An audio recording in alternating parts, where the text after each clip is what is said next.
চাচিকে জড়িয়ে ধরে শুয়ে আছি। চাচি বলল, কিরে শাকিল, আজকে কি এভাবেই শুয়ে থাকবি? আর কিছু করবি না?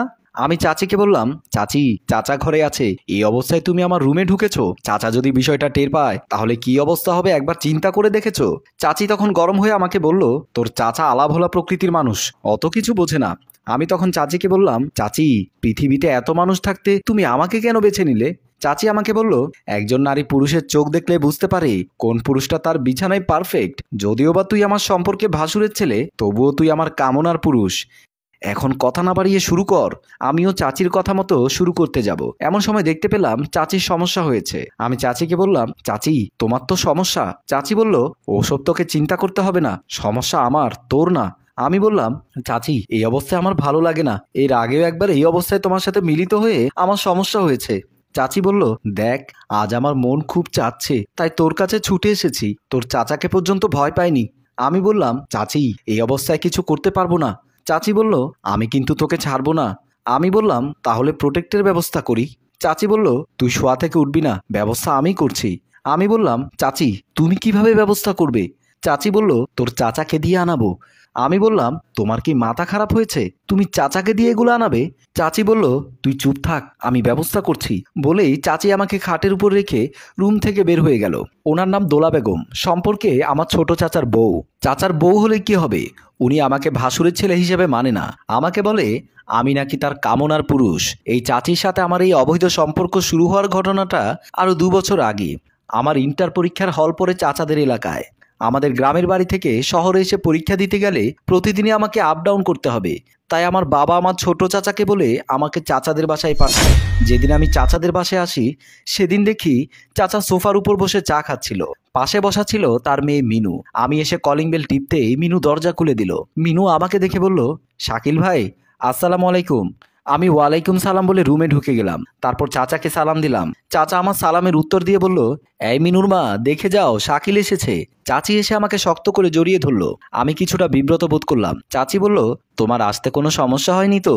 আমি বললাম, না চাচি, আমার আসতে কোনো সমস্যা হয়নি। আমার মুখে চাচি শব্দটা শুনে একটু নাখোশ হলো। আমি চাচির সম্পর্কে আগে থেকে জানতাম। চাচি পরপুরুষের সাথে প্রতি রাতে আসক্তি রয়েছে, কিন্তু আমি তো তার ভাসুরের ছেলে, তাই কিছুটা ইতস্ত বোধ করলাম। আমি নিজেকে চাচির থেকে ছাড়িয়ে নিয়ে বললাম, চাচি, আমি কোন রুমে থাকবো? মিনু বলল, ভাইয়া, আমি তোমার জন্য আমার পাশের রুমটা পরিষ্কার করে রেখেছি, এসো, আমি তোমাকে ওই রুমে নিয়ে যাই। বলেই মিনু আমাকে রুমের দিকে নিয়ে গেল। আমার চাচা মমিন সাহেব চাচিকে বলতে লাগলো, শাকিল এসেছে, ভালো হয়েছে, সে আমার মিনুকে ভালোভাবে পড়াতে পারবে। দেখি ভাইজান কি বলে, এসএসসি পরীক্ষা পর্যন্ত রাখতে পারে কিনা চেষ্টা করে দেখব। দোলা বেগম বলল, হ্যাঁ, তাই করো, তাতে আমার এবং আমার মেয়ের দুজনেরই উপকার হবে। মোমিন সাহেব বলল, তোমাদের কিরকম উপকার হবে? দোলা বেগম বলল, আরে আহাম্মক, তুমি সারা জীবন আহাম্মকই থেকে গেলে, ছেলেটাকে দিয়ে বাড়ির অনেক কাজ করানো যাবে। বলেই দোলা বেগম ওখান থেকে চলে গেল। সেদিন রাতে আমি খাটের উপর শুয়েছিলাম। এক জায়গা থেকে এক জায়গায় গেলে, বিশেষ করে বিছানা পরিবর্তন হলে প্রথম রাতে তেমন ঘুম আসে না। আমার বেলাও তাই ঘটলো, কিছুতেই ঘুম আসছিল না। আমি খাটের এপাশ ওপাশ করছিলাম। ঘড়ির দিকে তাকিয়ে দেখি রাত তখন 1:30। এমন সময় দরজার ঠকঠক আওয়াজ শুনতে পেলাম। এত রাতে দরজা টোকা দিচ্ছে কে? আমি বিছানা থেকে উঠে গিয়ে দরজা খুলতেই দেখি চাচি আমার জন্য এক গ্লাস দুধ নিয়ে দরজার সামনে দাঁড়িয়ে রইলেন। আমাকে দেখে একটা মিষ্টি হাসি দিয়ে আমার গা ঘেঁষে ঠেলে রুমে ঢুকে গেলেন। রুমে এসে খাটের উপর বসে বললেন, নাও, দুধটুকু খেয়ে নাও। আমি বললাম, চাচি, আমি দুধ খাই না। চাচি বলল, কি বলে ছেলে, পুরুষ মানুষের গায়ে শক্তি থাকতে হয়, না হলে ঘরের বউ পরপুরুষের সাথে পালিয়ে যাবে। আমি চাচির মুখে এমন কথা শুনে কিছুটা লজ্জিত হলাম। এমন কথা ভাবিরা বললে শোভা পেত, কিন্তু চাচির মুখে অনাকাঙ্ক্ষিত কথায় আমাকে লজ্জিত দেখে চাচি আবারও বলল, লজ্জা পাচ্ছ কেন? আমি বললাম, না চাচি, আপনার মুখে এমন কথা শুনে শরম লাগছে। চাচি বলল, লজ্জা পেয়ে লাভ নেই, একটা কথা মনে রাখবে, হলে নাকি সমবয়সী, না মানে মাসি পিসি। বলেই চাচি আমাকে জড়িয়ে ধরে খাটে ফেলে দিল। আমি বললাম, চাচি, আপনি এসব কি করছেন? চাচি বলল, কি আর করব, আমার যতটুকু চাহিদা ততটুকু তোমার চাচাকে দিয়ে সম্ভব হয় না। আর আমি ঘরের বন্দি ময়না, মন চাইলেও উড়ে যেতে পারি না। আর তাছাড়া তোমার প্রতি আমার নজর অনেক আগে থেকেই পড়েছে, তাই তো আমি কৌশলে তোমার চাচাকে দিয়ে তোমাকে আমাদের ঘরে এনেছি। সেদিন রাতে কিভাবে যে কি ঘটে গেল তা মনে পড়লে আমি শিউরে উঠি। এমন সময় দেখি চাচি একটা কন্ডোমের প্যাকেট হাতে রুমে আসলো। আমার দিকে ছুঁড়ে মেরে বলল, ধর, তোর চাচাকে দিয়ে আনিয়েছি, অন্তত এবার হলে আমার ক্ষুধাটা মিটিয়ে দে।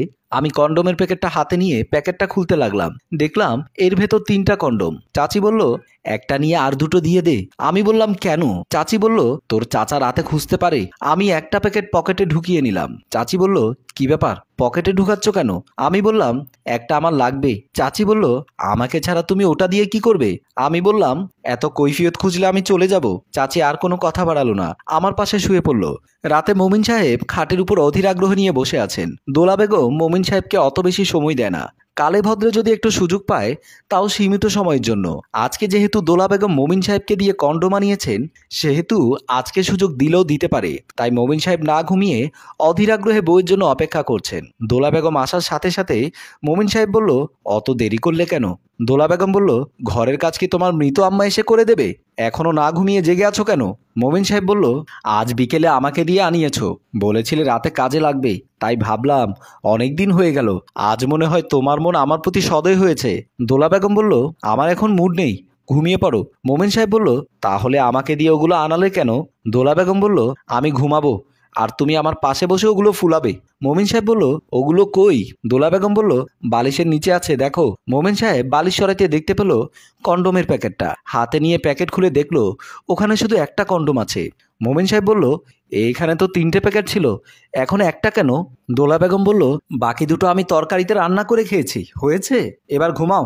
দোলার মেজাজ গরম দেখে মোমিন সাহেব দোলার পা চেপে ধরে বলল, প্লিজ লক্ষ্মীটি, এমন করো না, আমি আজ পুরোপুরি প্রস্তুতি নিয়ে বসে আছি। স্বামীর এমন আকুতি দেখে দোলা না করতে পারল না, স্বামীর পাশে শুয়ে পড়ল। আমি মিনুকে জড়িয়ে ধরে শুয়ে আছি।